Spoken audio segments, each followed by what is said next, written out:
Hey, I'm Sam and I Do Design, and in the video today, I'm giving a designer's review on the iPad Pro.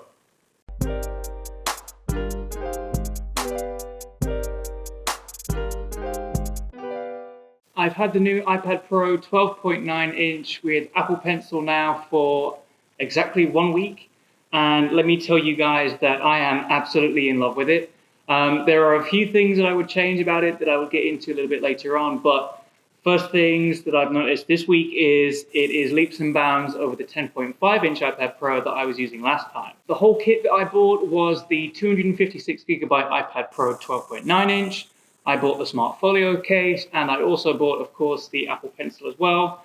And actually, now that I've got it, I really wish that I engraved it, because they now give you the option to engrave the Apple Pencil for free. And I think it would have been cool to put Sam Does Design on there. So maybe next time. But yeah, that's on my part, not Apple's fault. But as a whole package, this includes everything that I needed to do. I didn't get the keyboard case because, one, it is super expensive, and two, I don't like using words. I don't type a lot of stuff. I sketch everything.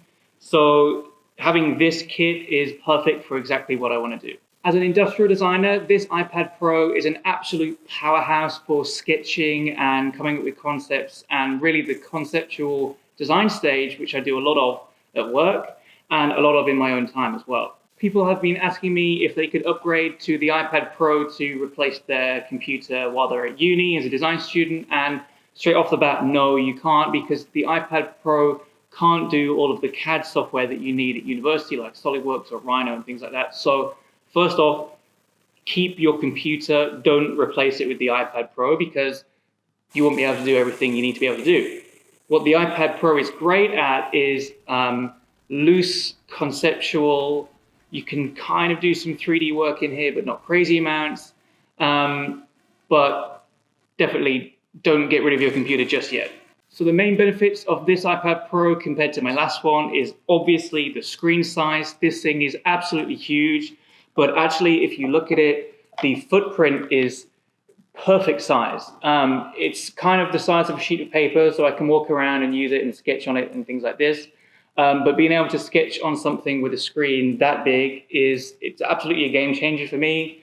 I've already started to see that I zoom and scroll less within sketches, which is a really bad habit, but now I'm starting to get out of that now that there's a bigger screen. And the next biggest improvement is the Apple Pencil. Functionality-wise, it is pretty much the same as the old one, apart from two things. It now has this side button that you can press and double tap, and in Procreate 4.2, which is what I've been using a lot of, that will change the eraser, and it means that you can quickly erase things and go back to sketching without needing to go around into settings. The drawback of this is that it's really sensitive just to double tap it by accident, and I always find that I'd start to erase things without needing to. I don't know if I can go into the settings and start changing how much I need to double tap, but it happened a couple of times when I was starting to sketch and realized that I was on the erase tool because I'd already swapped over. So maybe that's just a learning curve for me, not having that feature before, and maybe I'll get better at that. But as it stands right now, it's actually kind of annoying to have that happen all the time. The next change to the Apple Pencil is the way that it charges, and it is so much better than last time because you all know by now it just snaps on top like this. I was a little bit worried about this because I have a backpack that I slide this thing into, and actually there's enough magnet force in there that I can put it in my bag without it falling off if I'm careful. I was worried that I need to also carry around a case with this to throw it in my bag because I don't really want to throw it in on its own. But as it stands at the moment, I think this is just strong enough to put in my bag without any issues. The reason why I went for the Folio case from Apple itself is because there was rumors that the third-party cases that were coming out for the iPad weren't compatible with the Apple Pencil because the cases came up and over the sides. So as it stands at the moment, this is, from what I've seen, the only case you can get if you want to keep it in a case and charge the Apple Pencil at the same time. But this case is, exactly what you expect from Apple. It is very expensive, but worth it, in my opinion, until third-party cases come out and start having Apple Pencil support as well. So there is one thing I would change about the Apple Pencil and the way that it charges, and it's as soon as it's plugged in, it's charging all the time. This is now the place where I keep it all the time, which means that the Apple Pencil is constantly charging. And actually, if I've left it on there for maybe a day or a couple of hours, it's been drawing power from the iPad when I'd rather the iPad keep the battery instead of going into the Apple Pencil. So instead of seeing this message, when you put the Apple Pencil in and it shows you the percentage, I just wish that there was a charge button there instead, so you can press that if you want to charge it, or press that if you don't want to charge it, maybe just a toggle on and off, so that there's not constant power going into the Apple Pencil, because I haven't seen this thing hit lower than 90%. I'm no expert on batteries, but I don't think that's the best way to use your batteries. But yeah, maybe that can be a future update. I don't know if everyone wants this or if it's just me. Let me know down in the comments if you think that's a good idea or not. I'd love to hear your thoughts on that. I can't talk about the new iPad Pro without also talking about Procreate 4.2, which was also released on the same day. I got to use Procreate 4.2 for a little bit before it was released, so I knew some of the features that were coming out, but now that it's finally released, let me tell you guys, it is changing the game of digital sketching on the iPad.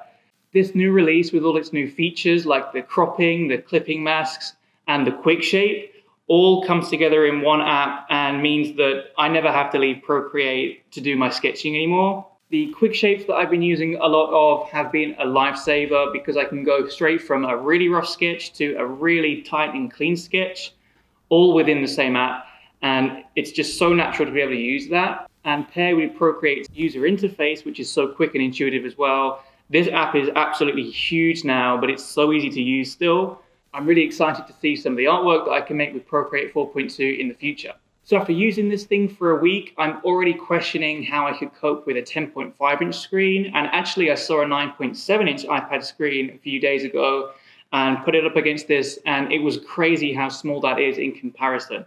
I understand that for other people out there using the 9.7-inch, using the 10.5-inch, if you're used to that size screen, then you're not missing out on much. It's just going to be difficult for me to ever go back down to that size screen, if that makes sense. The only benefit of having a bigger screen when you're sketching is, like you're taught in design school, you need to sketch with the shoulder, you're using the whole arm pivot movement, but on smaller screens, you start to find that you're using your wrist more. So to have a bigger screen like this means that I can become a more natural digital sketcher, like you see people using the Wacom tablets that are the huge, big desktop ones. This is almost in that territory now. The screen is so big. I was also asked a lot this week if the improvements are drastic over the 10.5-inch in terms of speed, and I really haven't put it through its paces yet. But to be honest, I never had any issues with the 10.5-inch in terms of speed, so you can't really improve on no issues with the new one. So this is absolutely plenty fast. Of course, it clocks in faster than all the laptops out at the moment. But seriously, on iOS, there's got so much performance now that you don't need that performance unless you're using some huge files in Procreate. Maybe future, when Photoshop brings out theirs in 2019, you might be able to use some more speed then. But if you're looking at the 10.5-inch or you're looking at the 9.7-inch or some older iPads, don't hear all the new processor news about this and worry that yours won't be fast enough in the future, because I had no issues with my 10.5-inch whatsoever. So there it is, guys. That's my 1-week industrial designer review of the iPad Pro 12.9-inch. If you want to see some tutorials about how I use Procreate on the iPad Pro, I've got a link here. I don't know how YouTube works still. As always, if you learned anything in this video, don't forget to like and subscribe and hit the bell button and comment and everything else that YouTube asks you to do. And I will see you guys in the next video.